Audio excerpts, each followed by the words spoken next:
मित्रों नमस्कार, राधे राधे। मैं कुंवर अनूप सिंह जाट उत्तर प्रदेश के ऑल टेट पास शिक्षा मित्र साथियों उपस्थित हूँ आप सभी के मध्य सार्थक चर्चा एवं परिचर्चा के साथ। उत्तर प्रदेश बेसिक शिक्षा परिषद के विद्यालयों में कार्यरत शिक्षा मित्र जो इस समय संगठनों द्वारा एक मांग पत्र विशेष का अभियान चलाया गया है, जो डिजिटल अटेंडेंस थी उसके खिलाफ हम लोगों ने मिलकर शिक्षक कर्मी, सहायक अध्यापक, शिक्षा मित्र, अनुदेशक जो अभियान चलाया था उसके लिए एक जो संयुक्त मोर्चा बना है। संयुक्त मोर्चे के माध्यम से जो अपनी बात सरकार के समक्ष, प्रशासन के समक्ष जो रखने का जो सरकार ने कहा था कि जो जिन लोगों की जो भी समस्याएं हैं वह हमसे अपनी बातों को रख सकता है अधिकारियों के माध्यम से। तो उसी क्रम में जो हमारे संगठनों के द्वारा जो एक मांग पत्र शिक्षा मित्रों की समस्याओं के निदान के लिए जो अभियान चलाया जा रहा है, जो 25 तारीख का धरना है और जो नेक्स्ट में जो डेट घोषित की गई है जो 5 सितंबर, उसके संदर्भ में हम जो टेट पास लोगों को भी आगे रणनीति बनाकर कार्य करना चाहिए। और उसी क्रम में मैं आप सबको अवगत कराना चाहता हूं कि जो मांग पत्र दिया जा रहा है 25 तारीख को, उसमें टेट पास लोगों का भी उल्लेख होना चाहिए जो माननीय सर्वोच्च न्यायालय ने हमारे लिए उसमें दिया है। इस विषय में आप सभी को मैं अवगत कराना चाहता हूं।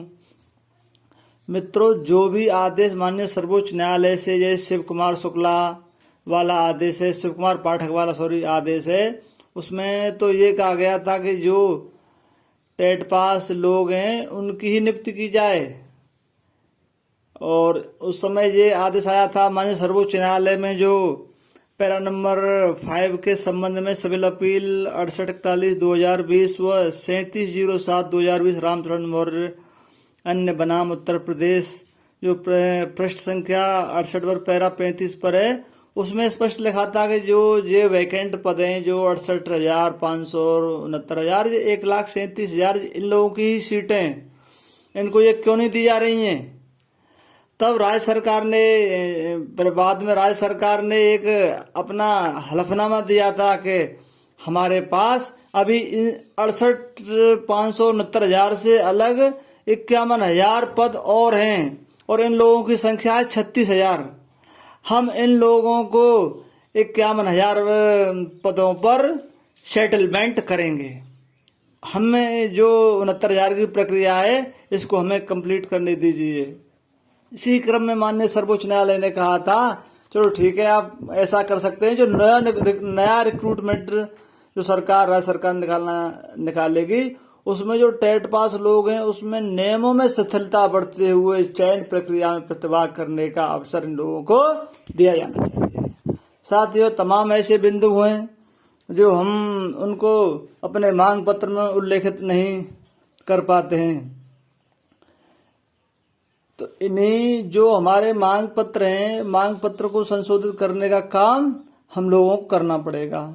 मित्रों, बेसिक शिक्षा परिषद प्रयागराज द्वारा माननीय सर्वोच्च न्यायालय में याचिका संख्या 6687/2000 में सूबेदार सिंह बनाम अन्य उत्तर प्रदेश में दिए गए शपथ पत्र में कहा कि मैंने ऐसे समायोजित सहायक अध्यापकों को पुनः शिक्षा मित्र पद पर वापस कर दिया है जो समायोजन से पूर्व एनसीटी की जो धारा 23(1) व 32(1) को पूरा नहीं कर पाते हैं, जो गलत व कूटरचित है। जबकि ऐसे लोग भी थे उस समय जो ऐसे मानक को कंप्लीट करते थे।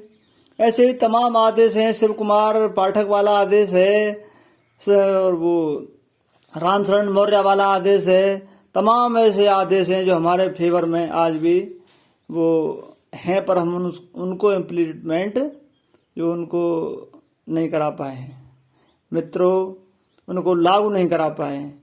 मित्रों, इन सभी बातों का संज्ञान लेकर हम आगे की रणनीति टेट पास शिक्षा मित्रों को बनानी होगी। जो भोला शुक्ला वाला डायरेक्शन है वो सीधा सीधा कहता है कि जो टेट पास लोग हैं इनको मतलब सहायक अध्यापक बनाया जाए। और जबकि ये सारे पॉइंट हमारे सरकार के समक्ष रखे जाने चाहिए और वो अवसर हम लोगों को अब मिला है।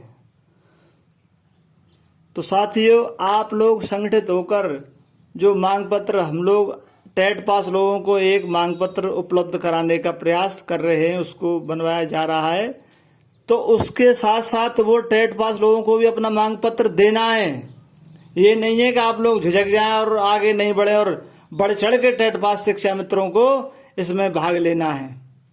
जो हमारे मांग पत्र का जो कार्यक्रम चल रहा है, नहीं तो टेट पास लोग संगठित होकर आगे की रणनीति बनाते हुए एक महाधरना लखनऊ में करेंगे, जिससे हम मीडिया में और सरकार के सामने प्रस्तुत कर सकें कि हम भी लोग टेट पास हैं। जो माननीय सर्वोच्च न्यायालय के नियमों का उल्लंघन कर सरकार हमारा शोषण कर रही है। हम जो विपक्षी लोग हैं उनसे भी अपनी बात विधानसभा में और लोकसभा में उठवाने का काम करेंगे, क्योंकि हमारा हक मतलब हक जो हमारे हक है हुकूक है, उसका हमारा हनन किया जा रहा है लगातार कई वर्षों से, 24 वर्षों से। जो कुछ लोग टेट पास लोग हैं अभी रिटायरमेंट के उस पर बैठे हैं, आप लोग कब जागरूक होंगे और कब अपनी बात रखने का साहस अपने अंदर पैदा करेंगे।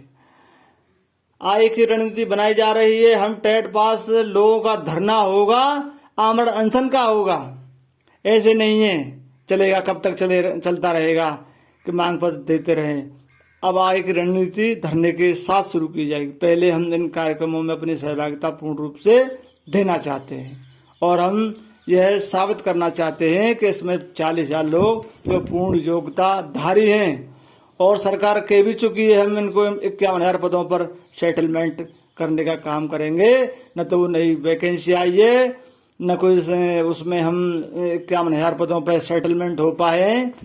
ऐसी हमारे सामने विषम परिस्थिति आज बन चुकी है। मानदेय वृद्धि के हम कोई विरोधी नहीं है, मानदेय वृद्धि हो जाए तो अच्छी बात है, परंतु हमें सभी लोग शिक्षा मित्रों को नियमितीकरण की बात करनी चाहिए। साथियों, संगठित रहें, सजग रहें और सभी टेट पास शिक्षा मित्र साथी अगले आह्वान के लिए तैयार रहें और अपना मांग पत्र बनाकर बेबाकी से और उसमें जो कार्यक्रम चल रहे हैं उसमें देना चाहिए। धन्यवाद।